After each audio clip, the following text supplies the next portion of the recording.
ini pandora ndepekuti mukristo kunyanya wemu-SDA anobvumirwa here kupinda muutongi.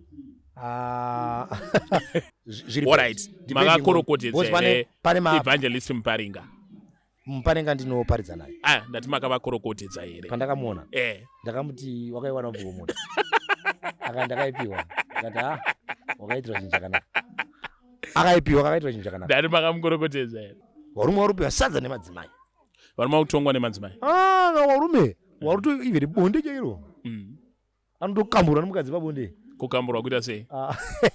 Haiwa kukamburwa. Kuti mukadzi anenge ari pamusoro. Vero unozobatanidza. But akachikamburwa nomukadzi. Iye haana masimba. After 4 days atobuda atopanze. Ndo mafulu amamuchitaura kaya. Ndo mafulu makurwara kana ziko. Tiri pana mukarwarisa nekuti akutaka varume. Ndipo varume watiri kutaura. Kuita wiki shuwa pa TV. Mukovarawa. Avero ka. Ndimbokutaurira ndimi bana. Kalaba sonto kori andele brakizonta shakala mando. Narozomira bodo. Meno anotenda zvinhu zvauri kutaura. Ndezvemwere. He's reclaiming this. Ende unoona wakati muprofita nemonotora vanhu. So we need also to be careful as ministers. There are a lot of speculations and feelings about the issue. Ladies and gentlemen, Evangelist Muparinga. Wamajaira kamuda kupiwa zvokudya. Vane 50 guda yavainayo. Muda kuti hadzi Wamuparinga ndapotsa nako ndataura zita renyu. Wakapiwa zvokudya. Anoparidza kuti varume vasaita divorce. Iye aitire divorce. Anoparidza nyaya iyo. Ari kutaura chiruru richagaina attraction. Ragaina attraction unotsvaga mablogger anazigo ovabhadhara anazigo ma50 nema100 ekupota vachiposta tumavidhiyo futi tumwe chetepo anazigo saka unotomupa uchipinda mumotikari yekuhaya omudza kuti isa caption yekuti ringa isina noise anazigo panopera 1 week vachikuposta anazigo uchiita sekudaro I can guarantee you that within 2 months unonge uine a minimum of 80,000 followers on social media. Ladies and gentlemen, mazwana achangoitira mapodcast kustudio takutoendera vanhu paground. Kana muine kwamuri kuitira chechi kana chiprofita whether chechokwadi kana chenhema tinosvika because chatiri kuda ndechekuwana chokwadi. Ende nhasi tabuda muHarare tiri kumazowe ndizvo? Yes, tiri kumazowe zigo. Muri sei Evangelist? Right, tiripo panapa. This Iron Cape campsite. Under 7th Day Adventist Church. So tamboya uzo 7 days tiri musango. Alright, sikati nepodcast redu Evangelist Marufu wakatipa nickname. Takunzi vateresi. Wateresi vakomana vateresi vanda zvokudya.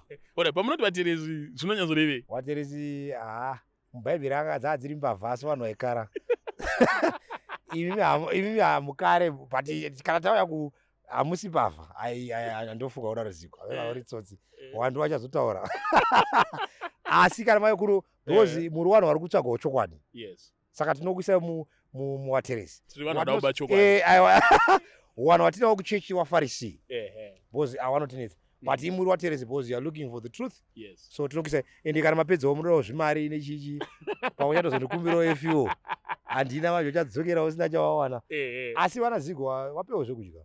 What about Sarakana? I think we love this. You need support. If people can also give you cameras, good cameras. I don't know each other. Could you come back here? Very. As nobody say, nobody. Mushongo happy wana. Nasekuru. Nasekuru bando. Wakati tawazoea. But mupe mkomana. Andi support him. Yes. He's doing a great work. They need. You need more support. I believe you are doing a great work because. Murukupa even church a voice andika muba even church a voice. I understand my church as really privileged semamwe. So when you come nema cameras and nema mics saying you need their support. You need a helping hand for the great work under the name of the church. But kana mazoita zvimwe zvandombona zvitona vamwenyu zvekunza pfambi nechi usapiwa chinhu panyaya iyoyo panyaya idzodzo hatinoti kana mapiwa makamera munovatoresa pfambi. No pfambi hadzifana kupiwa access because pane vamwe vanga vasingatozive kuti kune chikiriviri chakadaro. But hanzi pfambi kahanzi it's part of the ecosystem dziri kubvisa mageto youth. Aiwa kupfambi dzei chingokamburisa hapana ecosystem yakuda kutaura pa wickedness but iwewe I think also Sparks does yanoti realities of Christ. Let him be supported akatomoti pamwe Muslim, so we are grateful kana pane vanomusupporta in that stage. They need support. Everyone, na Ola is also given space for Chikristu. We've done it through Bible Truth Project. We all need support. Because Vangeli noda that helping hand kuti rifambe. So for Zigo nekuti muteresi help you but welcome Zigo to Iron Cape. God bless you. So watch the podcast that we just now and you tell us what you think about it. Share it. Morifambiswa roenda kune vanhu vese. What do you think about betting? Kubeja. Because iri ndiri kukurudzira vanhu kuti vabeje chaizvo. Hayi wakandege kanokufendesa. Siyana zvonokuwadzwa. Hayi wachenda. Zico is a journalist. He comments on doctrinal matters. Whatever gives Zico $1 is what he will publish. At best, he's a journalist. Journalist.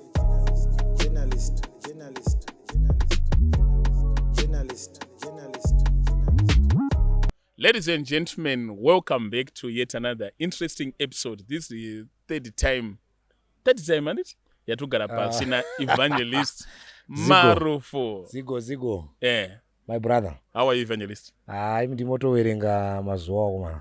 Imamu anzi na David. Yes. Kana kuti Moses. Ndimno correct akandimi vanorava magwaro. And teach us to number our days. Yes, that's Psalms chapter 90 verse 12. Yakanyorwa na Moses. Ndiye akanyora pisarema iroro. But kotwa. Arina kotwa. Rakatodzipisarema ra David. But now vanhu vazhinji vanofunga kuti bhuku ra mapisarema David ndiye ega munyori. Alright. But mune wakawanda David, Asafi, Moses. But ndiye anoti teach us to number our days. Yes. Tichizwanire moyo wakachenjera yakanzi pisarema ra Moses. Ndiri correct ka kuti kunamba madays. Yes, uri correct. Alright. Uri correct, yes. Tina Evangelist Marufu kechitatu. The first time that we met him tantiri ku Bluffview SDA. Yes. Now this is the second time tangatiri kuma cabbage. Tatiri kuma cabbage kumunda. Yeah, ndizozo. Tichataura about that. Okay. And today tiri ku camp.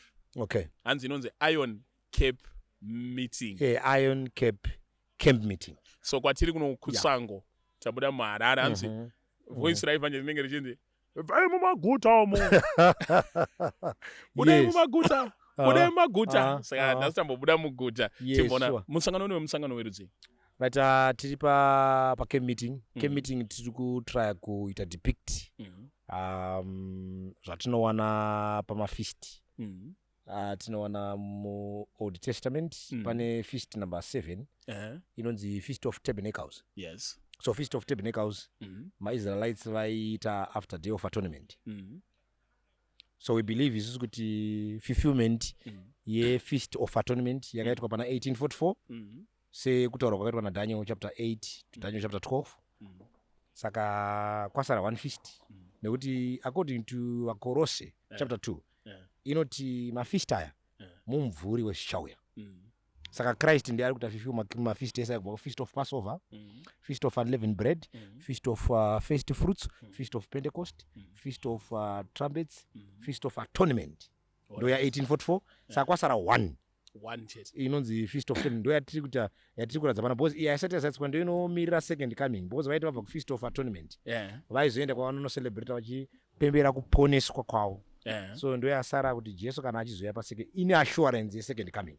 So kuungana panapa tinoda kungoburitsa pfungwa yezvichange the idea yongoti in heaven people from diverse places panapa naona kubva kuna maobra Westgate kupi vamwe vatokwira ndege vachiuya kuti wasangane sezvaita kudenga vanhu vachabva kwakasiyana in different and they will come and gather.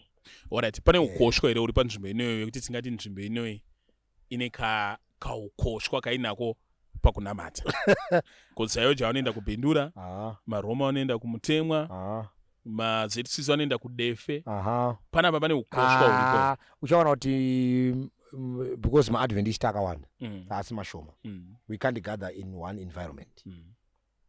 Saka now this is just a portion kana kuti ingori nzvimbo yasarudzwa ukosha huripo because the presence of God is here, the presence of the Holy Spirit is here, but haisi nzvimbo yekuti kana tapedza 7 days panosara paine vanhu vari kushandirwa we only gather for 7 days, kana dzapera we then leave, vanodzokera. But in different, ukaenda pamai Mugabe pamazowe pane vamwe vakaungana ipapo, ukaenda unaana Chibvuti kuna vamwe vakaungana. Saka kungoti vanhu vari muenvironment vawirirana kuti ndepapa tichanosangana, but panapa kukosha kwacho ndokuti Mwari vari pano and the Holy Spirit is here also, we've been invited. Makomo munovakoshesa here kana nzvimbo ino kunofananidza negomo hanzi nemukadzi anonzi muSamaria madzibaba edu ainamatira mugomo iri. Imimi moti tinofanira kunamatira Jerusarema. Jesu baba ati ichasvika nguva nazvino yatokwana vanomunamata vakumunamata mumweya havasi kuzoenda kumazowe kana aiwa Ziko hapana chakaipira kunamatira mugomo.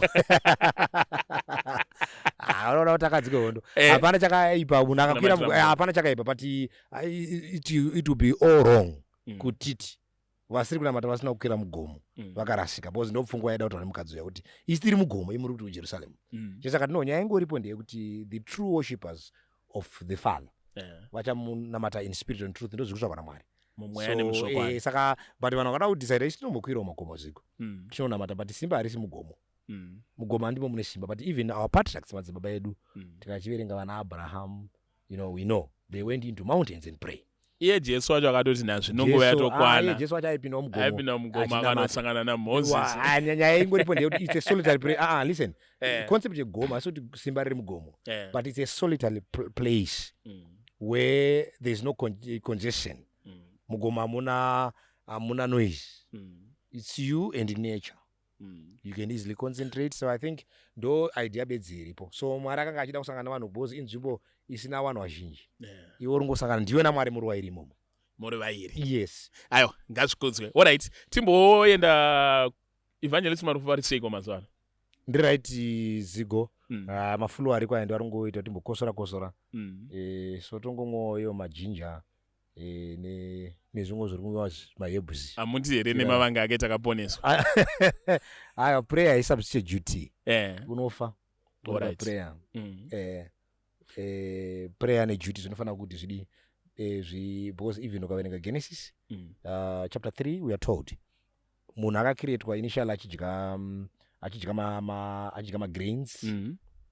So now because aidya ma-grains we know kuti when he sinned Mwari akamuintroduce ma-herbs akati nekuti iwewo watadza uchadya miriwo yesango. So ma-herbs ndi Mwari akatoti tiite atirape. So tikanamata ndinodawo ma-herbs kuti andibetsere. Mazuva ano chii chamuri kudya kuti miviri yenyu inge yakagwinya? Initially we are vegetarians. Yes. You see, so zvakawanda zvatinononga sema-vegetarian, but kana tikanga tichida kupresenta ana cayenne pepper, they are good. Yes. Majinja ari right. Vana paprika, vana madzimai ndo anozvanazoziva manje kusanganisa, but izvo zviri very important. Then kunewo zvinorapa zvinogeza cleansing system yevarume. Saka tinonga tiri kuona wachitipo zvinongosuka kuti shuga nechidza tiri kudya muchikafu chemazuva ano, white rice nechi zvizocleanswa nezvimwe zvauroti hamea kuti muti guchu here mishona, but tinomwa zvinhu izvozvo tigare tiri zvakakukoshera futi newo kuti urarame because fit it's tokumwa power mazuva ine power ndechi aihopa izvi zvekuda kuti muzokambura kawowa hatina kunyatsokambura takagwinya. Saka mune hondo mastirisu muri kupizva. Alright. Handei kumunda. Yes. Makati murume wese anofanira kuva nemunda wake. Zvakakosha kuti murume ave nemunda. It's an instruction yatinowana even biblically. Chero maIsraelites akasvika vakachekerwa minda, vasvika kunyika yeKenani vakachekerwa minda. So it's important that tiite kuti mumwe nemumwe awane munda. Even nyika ino I think yakatoita yanzi hondo yeminda. Yes. Yanzi hondo yeminda kuti vanhu vaitese vanhu vaone minda. Havana hondo yedzimba. Vakati hondo yeminda. Kwete hondo yemastate. Vanhu ngavaone chiminda. I think it was I don't know whatever zvingataurwa navanhu, but zvakakosha kuti vanhu vaone minda. It's very important that we get land. We are also keep on encouraging that every man must have his own land. Ndapedzisira kuona munda kwenyu muchirima cabbage. Yes. Mamusati matsanga ipapo maikohwa beans. Yes, pakauya kumunda last time takanga tine beans, tatakaita buckwheat, yes, takazopindawo muproject yema-cabbages. Now Toda kutry kuattempta ma-potatoes. You know, but it's not easy to be a farmer in Zimbabwe because kurwa nemakoronyera. Team racho riripo richida kuwa parisina kurima. It's actually also a war because they want to determine a market price. Zvakamira sei saka iona ngokarima vanongo kuti ayo cabbage tikutora $8. Nangwe uro kuti utore $1 each or $2. No, you saka market becomes also a challenge. But you know, a man must be a man. Anzi you fall 7 times and the rest 8 times. The 8th time. All right. Tomboenda pa Bluffview. Yes. Pa Bluffview church. Vangeri rukurwa wae. Pa Bluffview vangeri rukurwa now we've introduced Dare Machinda. I think rava Dare reZimbabwe now. Dare revarume nemadzimai. Ndakaona mudare ndoda kutsura patisani nemi muvhangeri. Okay. Mudare redu kuri kuuya madzimai kudare. You can't control that zigo. Because vakadzi panongana varume vanoranzi varume vada kufurirana. So kana kuti yes. Ndo varume vamaitaura kuti pamusangano vanenge vachinzi ari kutotya unoudza mukadzi wake. Saka vakadzi vanonga vachiti vari kuida kutaura kuti chii because women, especially ma-feminist, they fear. Kuti probably varume vakatanga because now the world is also giving more opportunities to women than to men. And apasina proper grooming ye boy child. Ma-programs ese ari girl child, even bengi. Imagine kuti hakuna bengi revarume. Kune women's bank. Ko varume vanozoona nguva rini. So isu tiri ngotry kuti titi vana baba ngavapiwe platform because varume ndo vachava musoro, ndo vachatungamira biblically.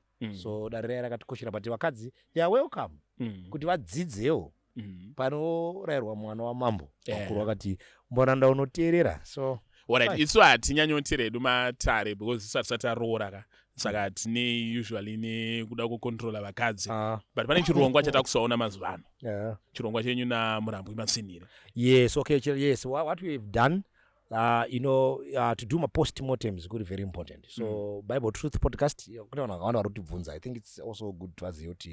Bible Truth Podcast is coming again. We are starting to record our 3rd season. Because takupinda mu 3rd season. Takata season 1 tina Dewa. If you know tatina Comfort Dewa. When he went to South Africa, takapinza Murambwi Matsinire. Then tikaita season 2 nae. We said no, let's do a post-mortem. Because tataura zvakawanda. So let's go background titange futi kuita replan. Vanotema hatinyanyoita izvozvo. Vanotema tinongoita fire for the sake of, we are not content creators. Yes, we are creating something that I think pari kugadzirwa the truth because that Bible truth. So zvinofanira kunge zvine order. Zvinofanira kuti because Mwari anonzi naVakorinde vekutanga chapter 14 not go for God is not God of disorder. God is not the author of confusion, but of order. Yes. So tidangoti kaorder yakaite but soon we'll be resuming Bible Truth Podcast. Vari kudzokera Murambwi ndo vanenge vari proposi kana reka kuti tinokada vanako kanodiwa bozi nyika ine nharo. Aiwa toda kuti Murambwi kavazive kuti tinodovada.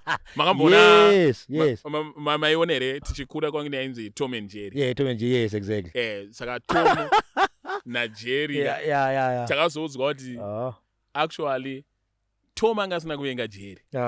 Asi Tom ainyembedzera kuvenga Jerry kuti muridzi wemba asazoise mushongo wemakonzo. Okay. So vaizoona kuseri kuti ndakuraramisa. Saka I think he's doing a great work from the previous season. We pray that he is also planning to give us a better work again. Paanodzoka ku 3rd season, izvezvi tiri kunyanyofokasa nechimanje mazuva ano pamberi pamashura pangari mafoundational doctrine anga akawandisa. Angari mafoundational doctrines. I think tichaita post-mortem to that so that tinongoita a recap vanhu vapinde. But now kwatakada kuenda nevanhu kuti titaure pamusoro pema-world events kuri kuenda zvinhu because vanoda kuziva where there is no vision people will perish. Alright, pane vhangeri rinenge riri kuita kuti vanhu vatadzika kugadzikana mumwoyo yavo. Jesu akasiya ataura kuti ndiri kudzoka. Garai makarindira. Asi tikuona kuna Pastor Chris ana Prophet the Angel vari kupreacha kana kuticha kuti Jesu ari kuya 2023 akatopfuurana kuuya 2026 asi apre 2030 asati auya. Saka vamwe vari kutomira kutenga dzimba vachiti no rega tingorenda kusvika Jesu ari kuuya manje manje. No, Jesus was clear. I think inyaya yekuti vanotaurwa vhangeri roro vachiritenda wakanga wasiri well versed mubhaibheri shoko raMwari, because we are told naJesu pachake pana Matthew 24 kuti kana riri zuva iro nemusi uyu hakuna anoziva kutange watumwa kana mwanakomana asi Baba oga. Mukaverenga futi kuna vaTesalonike kutanga chapter 5 we are told from verse 1 kuti vadikana munoziva kwazvo kuti zuva raShe richauya sembavha usiku. Andika so hatina kupiwa specific date and year andika, but of course mukuverenga takapiwa maevents. Maevents ndiwo anogona kutiratidza Jesu anoti kana mukaona zvose zvakuitika chisimudzai meso enyu mutarise kudenga nekuti kusunungurwa kwenyu kwapedyo, zviri pana Luke 22 izvozvo. So maevents ndiwo ari kutiratidza kuti nguva yedu yafamba taapapi zvakamira sei. So if we study the events they will lead us. Saka ndizive kuti apo vari kutaura vachishandisa maevents here, vakutaura from what, but whoever is a prophet akataura prophecy ikasaita come to pass that person becomes a false prophet.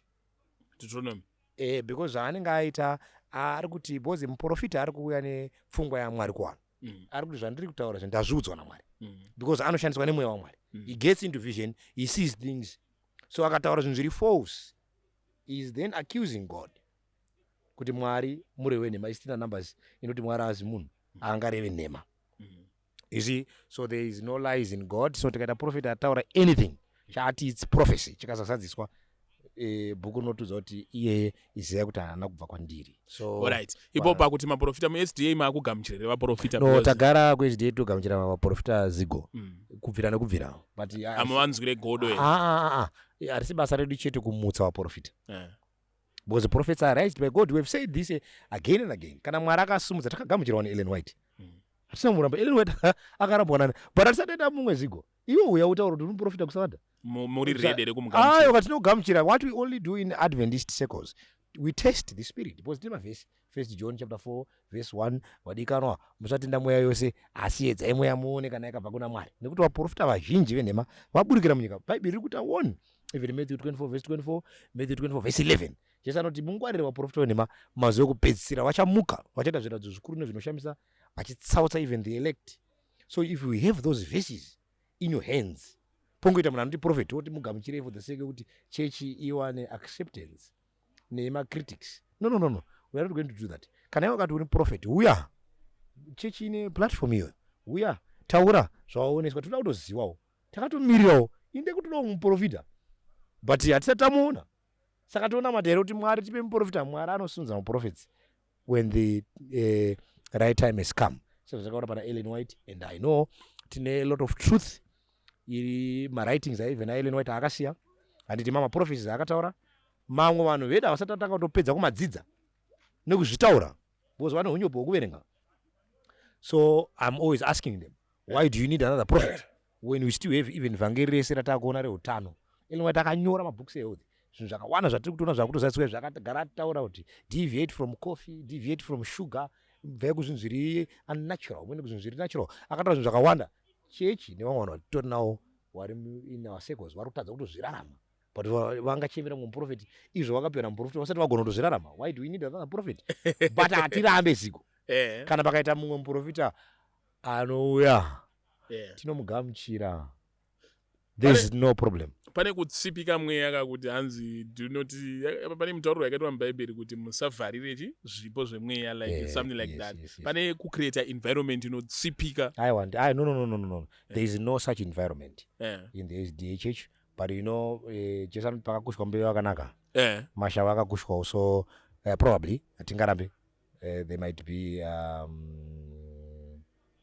vanogona vari kutsipikawo, but marongero akaitwa church program nekuti mavhesi aripo. Chechi inotenda minonzi musola scriptura, the Bible and the Bible alone.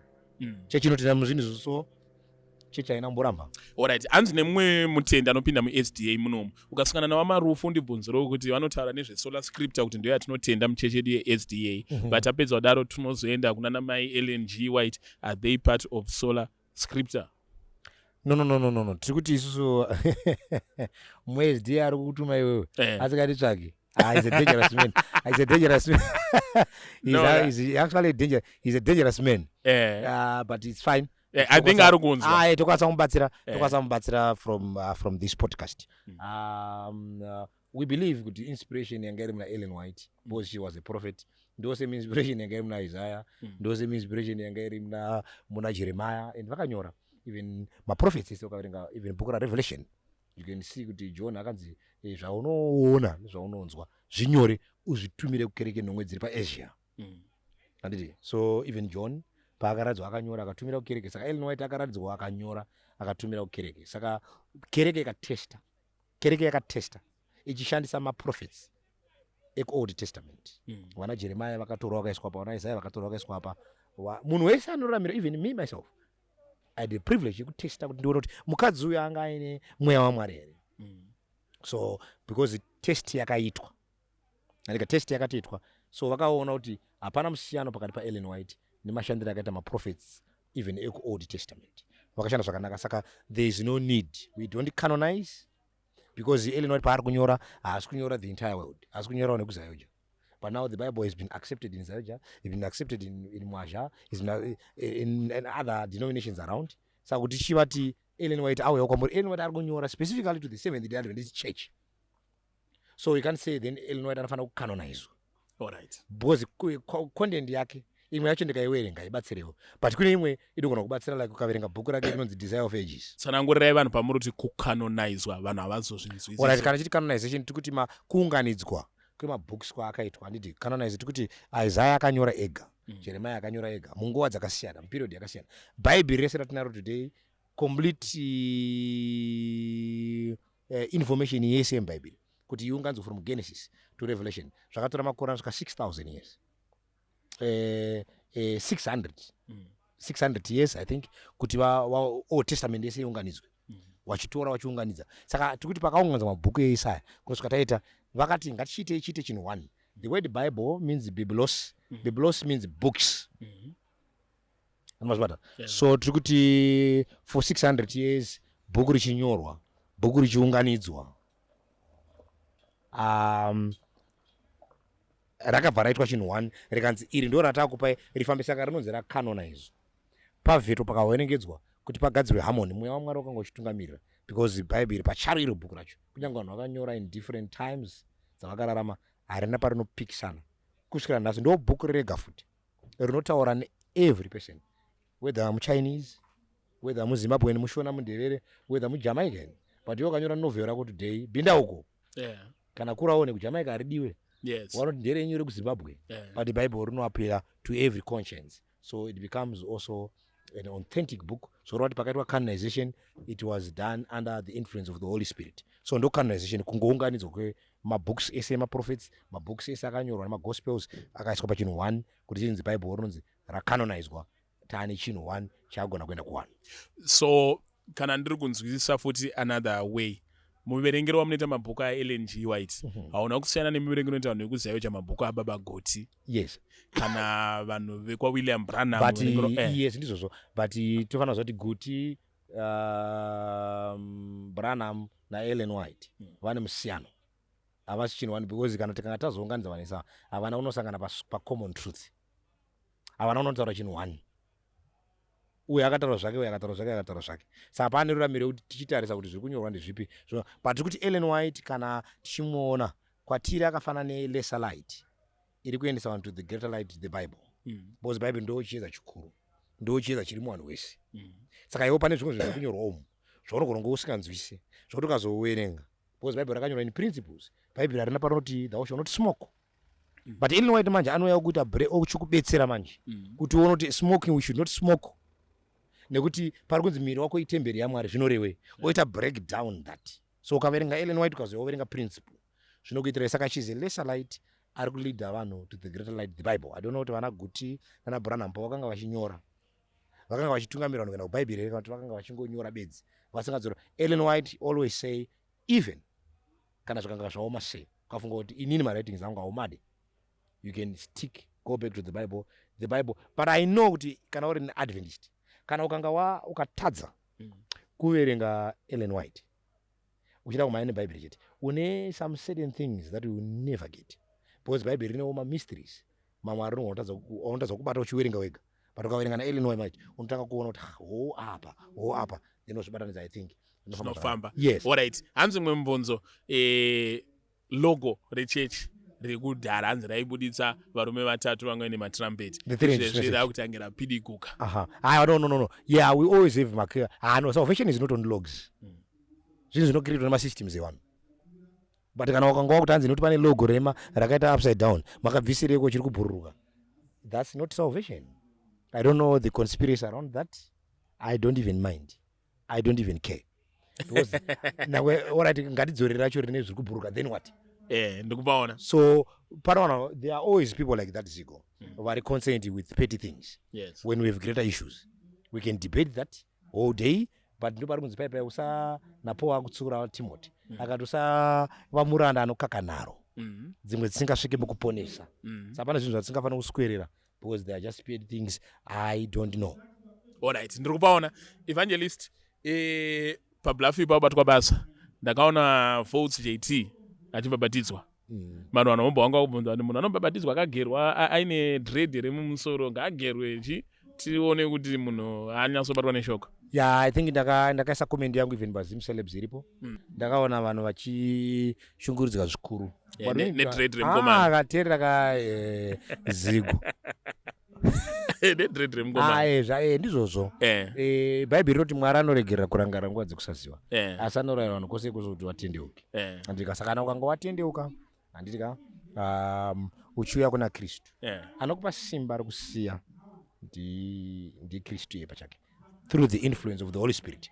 Kana ukaverenga Peter achitaura nevanhu pa Day of Pentecost pana Acts chapter 2 hanzi vakati vachinzwa izvozvo vakabayiwa pamwoyo vakati varume hama toitei zvikana Peter tendeukai mumwe nemumwe. Number 1, tendeukai mobhabhatidzwa nezita raJesu mokanganirwa zvivi mopiwa simba ramweya mutsvene. 4 things. Saka unotendeuka wobhabhatidzwa woregerwa zvivi wopiwa simba ramweya mutsvene. Mweya mutsvene sei uchimupiwa after baptism kuti akubetsere kuchinzwisa because hanzi naJesu ndiye achakutungamirai muzvokwadi yose. Saka anopiwa nguva because ari pamukaka. Let him grow. Kana pana nama issues naye let him grow. Arambe ari kuya kuna Jesu, let him come. We must not be like the Pharisees.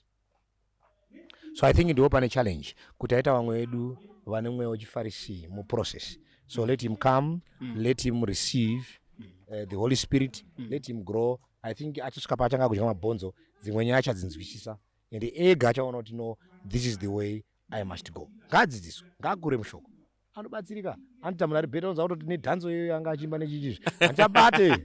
Mwari akanaka. Alright, ndikukudzwai. Pane zvizhinji zvaitika Evangelist kubva patakapedzisa kusangana zvaita kuti kereke SDA vanhu titange kutaura. So atanga panhau yepolitics.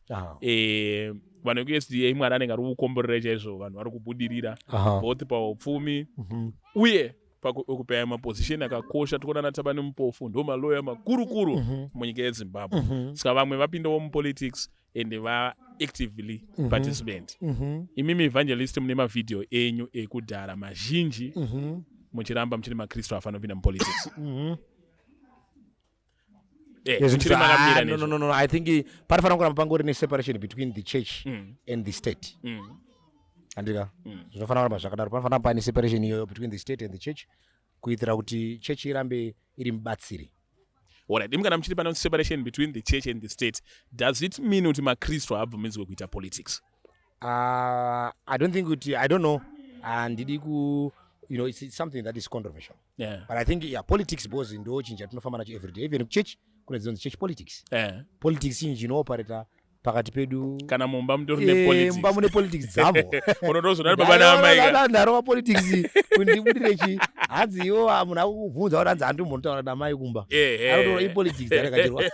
Anotora nepolitics biro pamba. Yeah, I think politics is because tinorarama nadzo every day. Hadzina kushata because tinorarama but maybe ma-players ndo anogona kunge atadza kuita basa rawo so that dzinova polarized. So but now tiri kuti isusu chinja ndiri kudzona nacho state and church zvinofanira kuva zviri separated. Hazvifanira kuita unity because church ine munondo wayo shoko raMwari. then state ine munondo washamu Yeah. panonzi paya na Romans 13 Yeah. zvise pasi pevanotungamira Yeah. nekuti uyo ari pachigaro akaiswa naMwari uye akapiwa munondo wekuti asevenzese. Ukaverenga panguo dzekurwa nadzo pana Ephesians chapter 6 panotaura pfungwa yekuti chechi inonzi ine munondo rinova shoko raMwari. Toraiwo munondo rinova shoko raMwari kuti mugone kubaya naro Satani. Saka panofanira kuramba paine separation iyoyo kuitira kuti whatever zvinoitwa kuna vari kuita mutambo wepolitics. Saka Jesu akagona akati ipai Mwari zvaMwari mupa Kesari zvaKesari. Pane zvinorongwa neava because havazive Mwari. Isi tinoziva Mwari. Kana vakanga vakanganisa tisi tinoprojecta the voice of righteousness, the voice of reason. Saka even vestate vanoziva pakaitika maaccident vakatambudzika nedzimwe nzvimbo dzavasingagoni kudhila nadzo vanoti chidedza ive chechi vatiitire basa ratisingagoni. Ini pandorani pekuti mukristu kunyanya wemuSDA anobvumirwa here kupinda muutongi? I think tine masavadhari ari muchechi anoita zvokuenda paZambia tana HH. They are ruling Zambia vari muchechi. I think under the church policy they are not found wanting. Hands neBhayibheri when the righteous rule the people rejoice. Yes, I think that is so kana takananga ne tatisi kuona titori nemaAdventist like paZambia tina president of Zambia atori president of Zambia. So I think church pachayo is a whole because inandisiri ni church yakaona sina dambudziko because arungoya kuchechi. So I think there's no problem there. Alright, tiri baba tabva pa politics. Mune maridzo yamamuchiita yemasculinity yekuti murume ngave murume. Yes. Maridzo yenyiyo inonyatsosanangura chii? Yeah, I think tiri kuda kutry kudhila nenyaya yekuti we've created weak men. You see, that's our argument. I believe we've created weak men. Vakomana vatagadzira vemasalada, vemaserevita,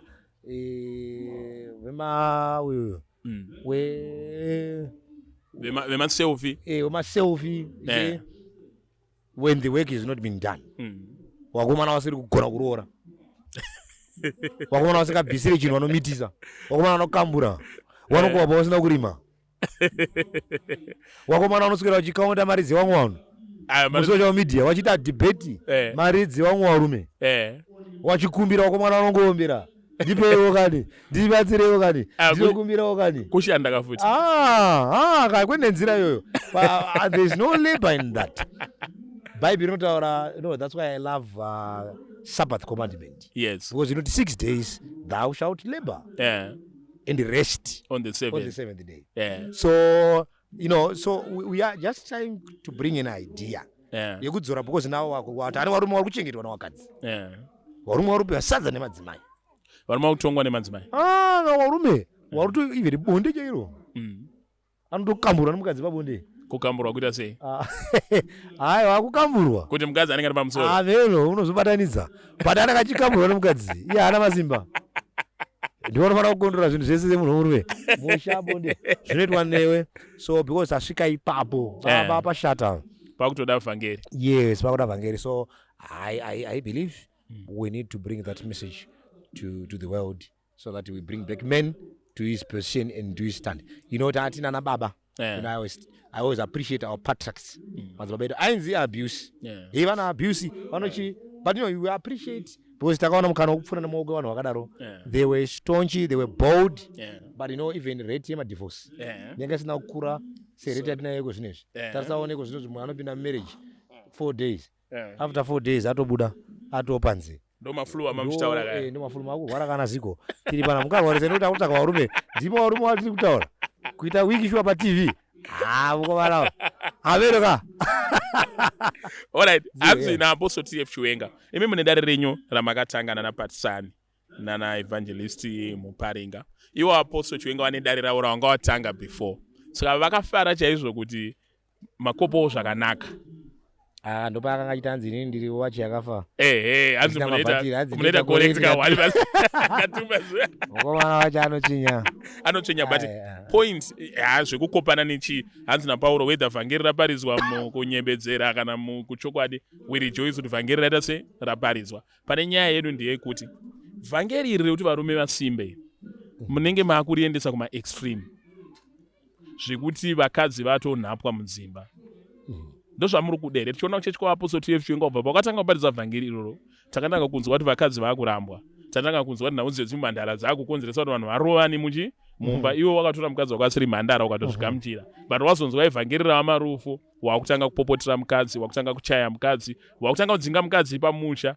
And izvezvi apostoli Chiwenga vatozova victim of vhangeri ravo. Terera takataura wani isusu tiri kuva clear pamaissues edu usiku kuti isusu tiri kuti kana munhu aroorwa takataura terera zvatinotaura kana munhu aroorwa iwe ukangoita marriage haubude.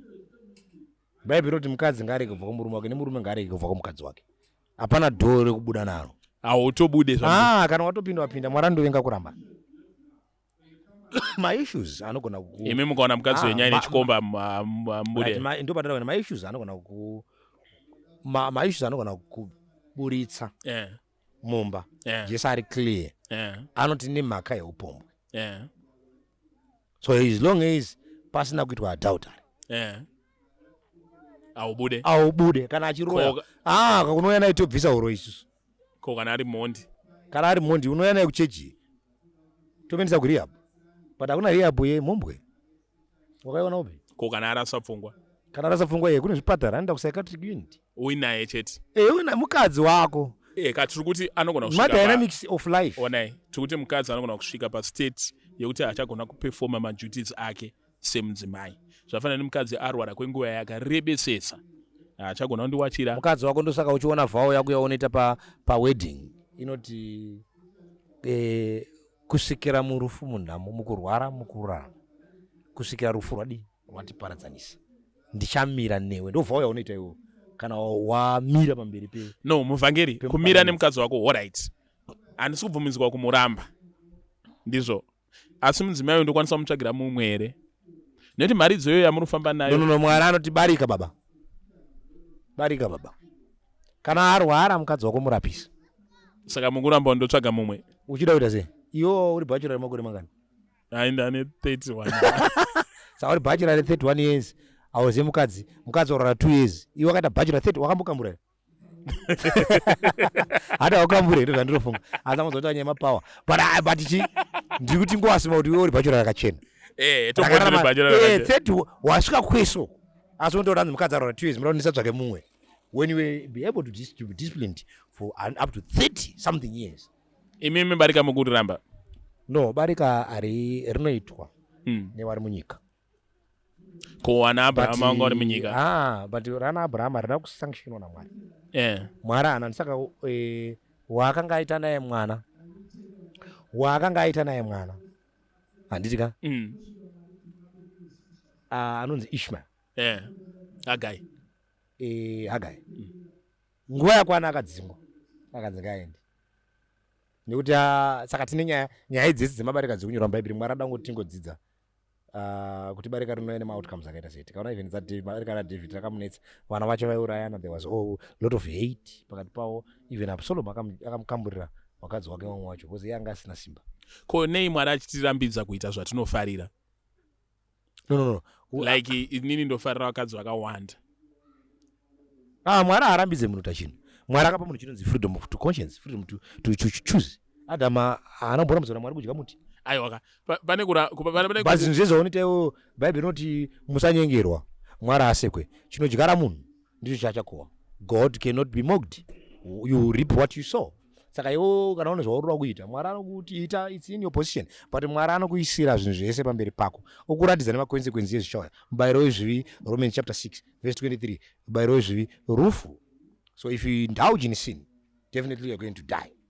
Alright. Pamaridzo yandiri kutaura iyi iri kuita ngeiruta toxic masculinity. Maridzo iyi ikanyatso kupinda chaizvo unoshusha mukadzi kumba. No. Inenge yatadza kupresented. We have not presented that sermon in that way. I think unogona kuchiona kuti maybe apostle wauri kutaura ndiye anga achionza zvinhu zviri toxic because iye even you've been found wanting sezvawataura process. Imimi munotori nevidhio muchiti hakuna murume anonzi baby. Hakuna murume anonzi baby, takazviramba. Ndo toxic. No, hakuna murume anonzi baby. Ndo zvikuda kuti muite madzimai izvozvo zvinokuita wiki. Iyo wakamunzwa baba wako chaiwo wakati unadzara kubhebheri. Unaroka museya mwa mhofu baba how did. You see, Tikuti aiwa ndikutaura takakura kaisusu tichiona zvinhu. Tatora zvimwe zvinhu zvataisa pakati pedu zvatikanya nawo saka takugadzira varume matransgender. Varume vakufuma vachitira vakadzi unonzi baby iwo chaiwo kati anzi uri kunoona muchinda woti anzi ndakumbonoona baby rap. Aiwa. Wakasaiwa kuti chikwe ane mabhata taitaura nyaya yese baby isusu taitaura musikana even zvinodemonstratwa pawedding day. Ndisaka uchiona pawedding day vhesi inoti murume achasiya baba kana mai wake onamatira mukadzi wake vaira vachava nyama imwe. Saka uchaona musi wavo unochata unenge uri wega uchiombera uyo mwana musikana anouya nababa wake monosangana pakati awo ndio daddy wake iye ndiye baby wavo. Saka vanouya voti ona ndakukupa baby wangu iwe ndio wa daddy. Alright. Tinototsanangurwa yeka uri daddy wa baby. Saka tikuti itwa daddy kanzi baby I think baby ari weak. Alright. After Apostle Chiwenga warambana nemukadzi wavo vatiudza kuti varambana makaita a series of posts muchitange muri kupemberera. No. Maipemberera. That's the very unfortunate. No. Aiwa zvamaita ndezvekuti takambokuudza waida kutange wakangwara. No. Kupemberera. I think Chiwenga anotsiura vanhu vanorasika. Mu Christianity. Anotsiura ningakadai otsiura ningakadai otsiura. Ko ndiani asingafana kutsurwa. Ndakaisa vhesi rekumutsura kuti iwe uri kuna Romans chapter 2. Ndakanda noti iwewe uri mudzidzisi wemapofu. Zvaunoti iwe unoziya chiedza. Kusei usingafundi. Zvaunodzidzisa vamwe sei usingadzidzi. Unoparidza vamwe kuti varege kuba. Kuiwe unobirei. Unoparidza vamwe kuti vasaite upombo iwe unoitire upombo. Anoparidza kuti varume vasaita divorce iye aitire divorce. Anoparidza nyaya iyo.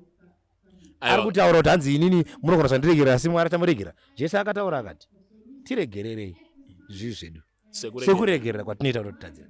Kuye chakaita kuti asaregerera mukadzi waakarora chii. Saka tiringoisa bedzi inyaya dzatakaisa kuti vanhu vatarise kuti they might be some errors in his dealings. Because kana ukatanga kurarama zvausingaparidze ndakamunzwa achiti ndakaparidza zvokwadi ndogona kuwa pamusoro paye. No.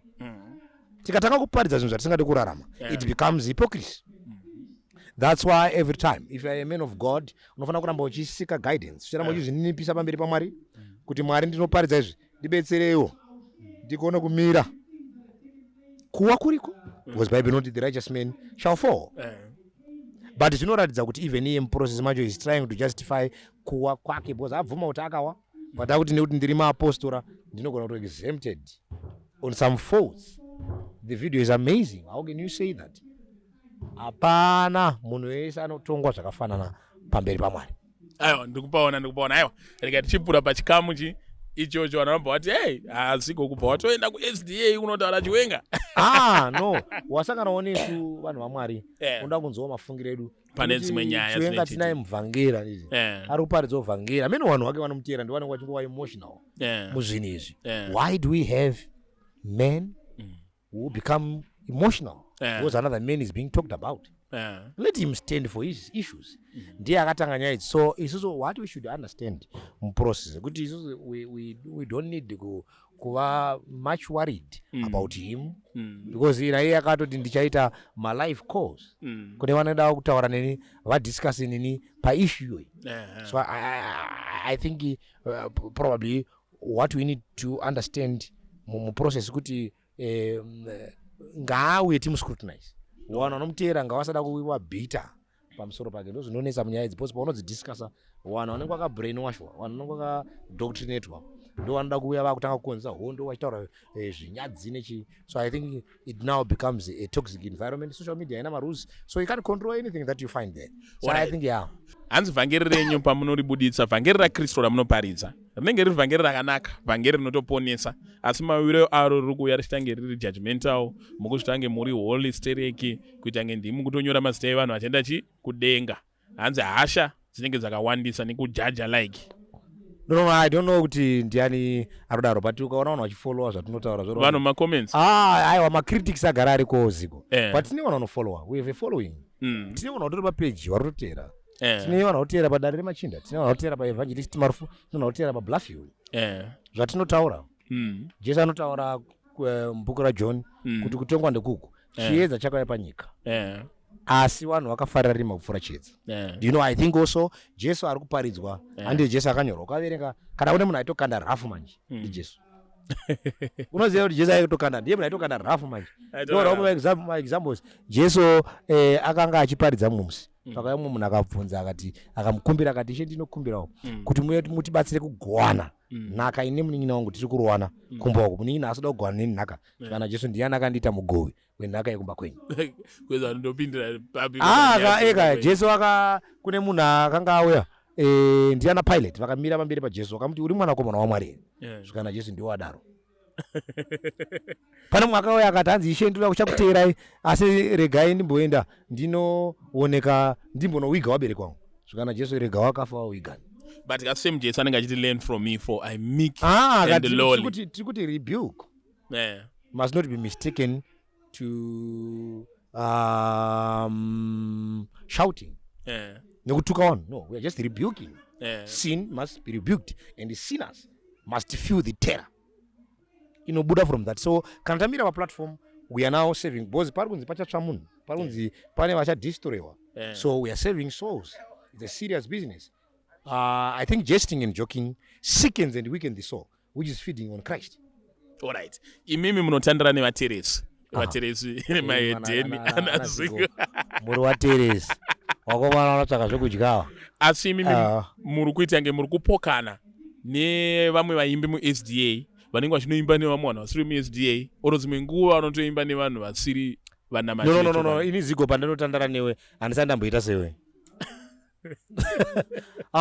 Zvituwo iwe vari kuona meno ndakafanana zigo here. Ndikutandara nayo. Ndati ndikutandara nazigo. Iwe ndakafanana here. I'm evangelist Marufu. But kanda kutandara nayo manje ndotaka kubehave sewe manje. Ndotaka kurarama sewe manje. Now it becomes a problem. Why can't we go to Notandara Nevang Wasiri Masavada? Then we remain Adventist. Why are we selling our identity? There must not be any identity crisis. Hanzi na Paulo pananga ndiri pa Roma ndakada semu Roma. Pana ndiri pa Juda ndakada semu Juda. Akaita semu Juda sezva ndiri kuita panapa ndaita sewe. Asa handisi iwewe. Wana ikonozoona kuti ayoka inyaya acceptance. Inyaya kuuyawo zvinenipisa. Kuti okay I understand. Kune kuti patika zigo ndio une wanu. Vanotofollowa zvaunotaura. Indikarama ndiri kwangu naevangelist Marufu wangu vari kwaura wafu wakaziva kuti we exist with these such beautiful messages.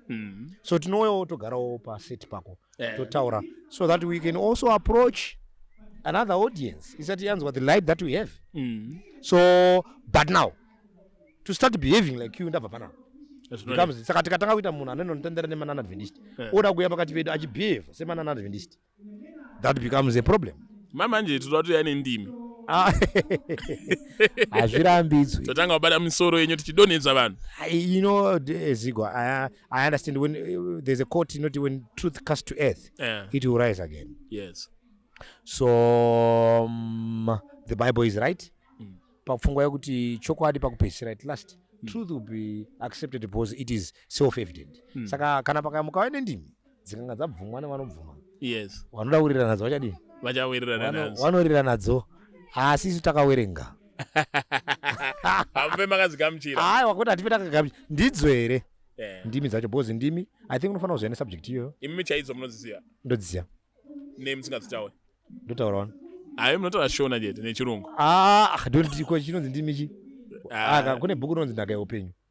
Ukaenda I think book 6 page 9. Ndotiisa mavara muruzhinji. Mukomana, vakomana, musikana, vasikana, rurimi, ndimi.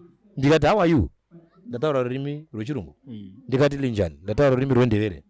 Ndikati makadi ndataura rurimi rweshona. Ndikati juma ndaye bistrona mukati mekuyera. Ndataura rurimi rwausingazivi.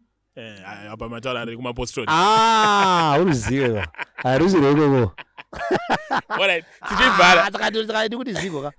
Hatisi ndimi rurimi. But zvandataura zvezvi indimi because vavo uzhinji. Alright. Saka kana ndiziva different languages ndinoziva ndimi. Kana ndiziva one language ndinoziva rurimi. Alright. But it's indimi. Saka zvautaura iwo. Zeshona English hadzina Holy Spirit inspiration. Usakanganisa kurira ka nekutaura. Kana unataura ndimi here. Ndimbokutaurira ndimi bana. Kalaba sonto koriandele brakizonta shakala mando. Narozomira bondo. Meno vanotenda zvinhu zvauritaura. Ndozvemwere. He's claiming this. Ende unoona wakati muprofita nemaunotora vanhu. Ndikuona. Tichivhara muvhangeri. Yes. Tichivhara. Ma-teachings enyu haasi kupesana here nekereke yamurupinda? SDA church. Yeah. No. I think because number one, I'm still preaching under Bluffview SDA church. Number two, I'm still a member of the church. Number three, to church. I believe there's nothing I've contradicted with the teachings of the church. No. That is the norm of the day. They are always enemies of the progress. You can imagine an evangelist coming on a platform. We are unlearned. We are taking platforms even from the learned people. It's not easy. It's not an easy journey. It's not an easy road. There are going to be fights. There are going to be disturbance. They are going to be say because in we are operating under a certain system. But as far as even we know Jesus process yake achiparidza vafarisi vakamurwisa, so tinogona kusangana nema-challenges yayo ekurwiswa ma-systems. But what we are fighting for, it's not positions. We are fighting kuti truths andika yemazuva kupesera not present truth iwane nzira, iwane a way. So we are preparing the way for the truth. So we don't care. Saka poka skapa kuti kwandiri kurarama ndi Kristu kufa kupfuma. Because pari pamunosvika panoti it's important that the truth is given a space rather than human beings. So wananorwa wagara wariko. Because wanenge wane perception yekufunga maybe zvamapinda platform, maybe zvamaenda kuno pa spotlight, muchatora zvinzvimbo, muchatora zvimwe zvavanofana kuwana, magifts and etc. But basa ere rinongoitwa for free and for freely given, and we are going to freely give. Alright, kune chirongwa chekupa vanhu vaMwari dzimotikari dzakanaka chinogona kungokuvhungaiwo chikakuvhungai mukugamuchire remota. Nasobvunzai mubvunzo zvakanaka. Kune chirongwa chiri kubva kupi chirongwa ichi? Chiri kubva kuda sei Wicknel. Okay. But tiri kuti anopiwa tisuza kuti ndiani. Asi chinogona kungokuvhungai. But mimi manje makabuda upostori kai muchishora postori andifungi kuti munoqualify. But kurunzi maqualify. No, I think you are bringing that question under a toxic environment. All right. I don't know. Listen, I don't know. Listen, I don't know criteria. I don't want to. When I want to answer, I need to be very careful because I don't want to even arugita izozo. Kune wano because in mixed feelings. Kune wano aruguti zvakanaka zvirikuitwa. Kune wano aruguti zviri. All right. Makakorokotedza evangelist Muparinga. Muparinga ndinoparidza naye. Ndati makavakorokotedza here. Pandakamuona. Ndakamuti wakaiwana mvumo moto. Ndakaipiwa. Ndati wakaitirwa chinhu chakanaka. Akaitirwa chinhu chakanaka. Ndati makamukorokotedza here. Ndakamuti akaitirwa chinhu chakanaka. Alright. Mwine mfaro. But handizoti ko handiti atakapiwa here. Ko ini saka ndinani kuti wakapirwei. Akapiwa. Akagamuchira. Zvinoti anoda. Imimi mukapiwa. Saka wakuya kwandiri zigo terera. Ndati ini ndiri kuanza because I want to be very careful. Kuanza kwandiri kuita. Ndiri kuti patiri kutotora pa podcast. Pane vanhu vari kuti chipo chiri kupiwa nemurume chakanaka. Koita vanhu vari kuti zvaari kuita zvakaipa. Zvikagamuchirwa nevanhu vaMwari, vanhu vaMwari warasafangere. All right. Handitika? Then you are asking me pa public. Ini ndiri munhu ane influence. Kuvanhu. Ndobva ndati ndochitora. Ndine vanhu vatoniteera kuti waroti Marufu mutengesi. Ndoti handitore. Kuna vanhu kuti Marufu arada kurwa naSe Wicknel. You understand? So I don't want to create controversy on the podcast. But what I know, from reading from the Bible, there are gifts that were given even to Jesus. Luke 8, anonzane vakadzi vakanga vari vachishandira Pilate naHerod vaimuseva nemapositions ake. We see Herod the Great anonzi akaunza gold and silver kutemberi. Kutemberi vakwe angari Herod the Great. We see there are also a lot of people that contributed. But tinoona futi Naaman achida kuya nechipo kuna Elisha. Elisha akachiramba. Yes, akada kuchitora akarwa nemaperembudzi. So now I think now it depends kuti pari kuya chipo, what is the agreement behind? Because ndofunga vanhu vari kuti chipo ichi chakaipa vari kuti pane kusungana kunozoitwa nekuti munhu kana achinamata anamata nemari yake, handiti and anoteera mari yake. Bhaibheri rinoti pane mwoyo wako ndipo pachaenda pfuma yako. Saka pamwe vari kudaro kuti wapiwa zvipawa wanokwanisa kuzomira here pachokwadi chavanga vainacho nezuro kana vakanga vakuzoudzirwa zvekutaura neushu.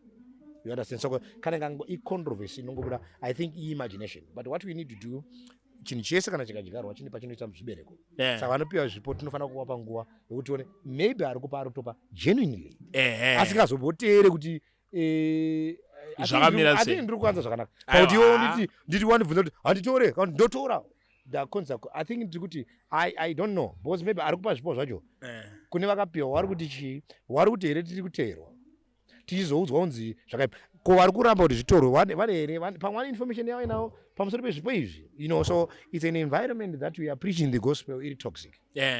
So we need also to be careful as ministers. There are a lot of speculations and feelings about the issue. Ladies and gentlemen, Evangelist Muparinga wamajaira kamboda kupiwa zvokudya vane 50 guda yavainayo mboda kuti hanzi Muparinga ndapotsa nako ndataura zita renyu ndakavabvunza mari pane vakakukumbira sezvana vakanikumbira vakawanda kudarika yandakapiwa, saka zvanisingaite ndiwape.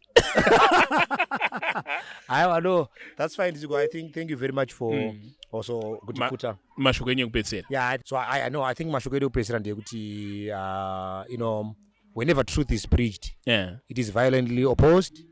It takes courage to preach it. Yes. And we need also to understand that truth is not against anyone, but against error.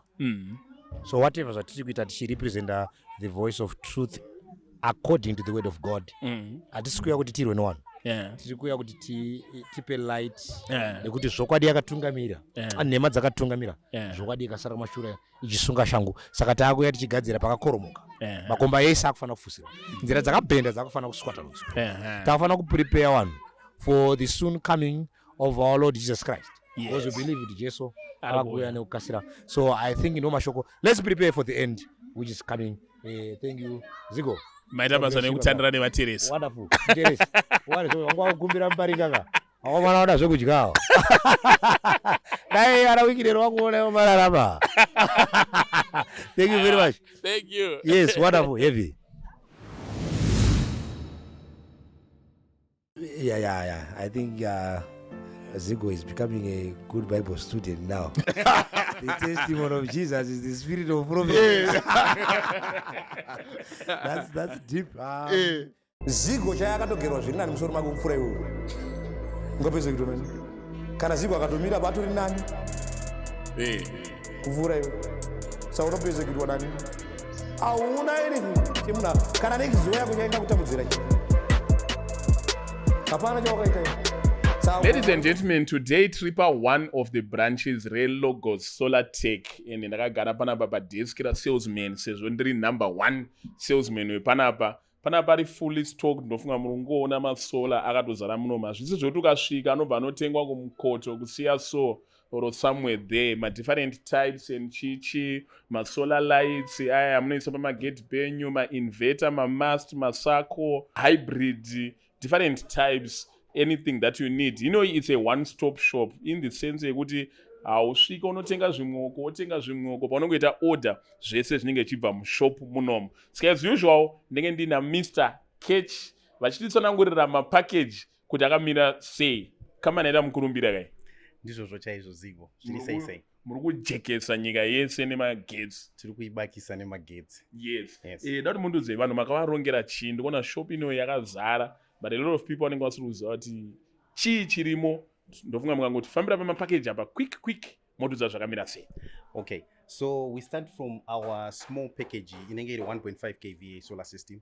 This 1.5 kVA ndeye entertainment, kuchajisa maphones, laptops and Wi-Fi. So this one, the installation package actually including installation inenge ichita $900 fix and supply. Exactly.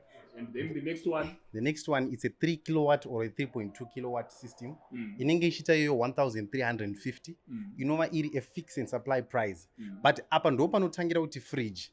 Kana munhu akuda zekuti ndikuda fridge, ndikuda TV, ndikuda chichichi, ndo panotangira system inotanga pa fridge. Inokwanisa kupower even a 0.5 bore pump. Saka panapa ndo panotangira bore, ndo panotangira fridge. pa1350 saka izvezvi taakujamba pa2350 ndanangei pa2400 pa 6.2 kva system. Okay, so this 6.2 kva solar system, it's a game changer. Yes. Because apa ndo patakutaura kuti you can power my washing machine, you can power even your electric gate, you can power even my booster pumps, you can power a lot of your households appliances. So this solar system yakanakira kuti this type of inverter yatinoisa, it's a type of inverter inoshanda even isina battery.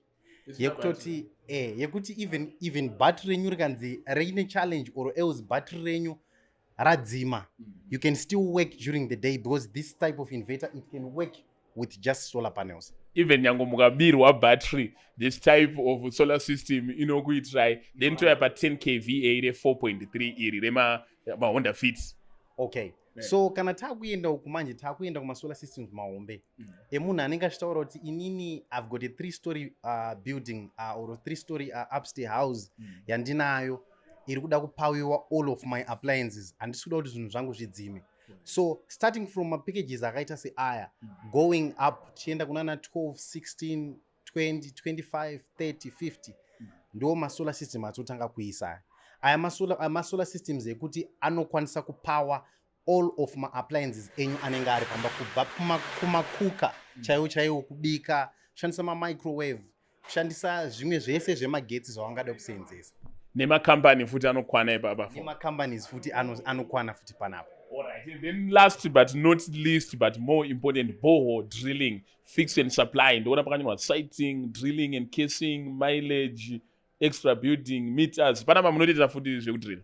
Exactly. So what happens is isusu tunoita futi borehole drilling, toita installation ye-borehole system. Right. So ma fix and supply ye-borehole yedu isusuka inenge ichienderana nekuti tazodrilla mameters akaita sei.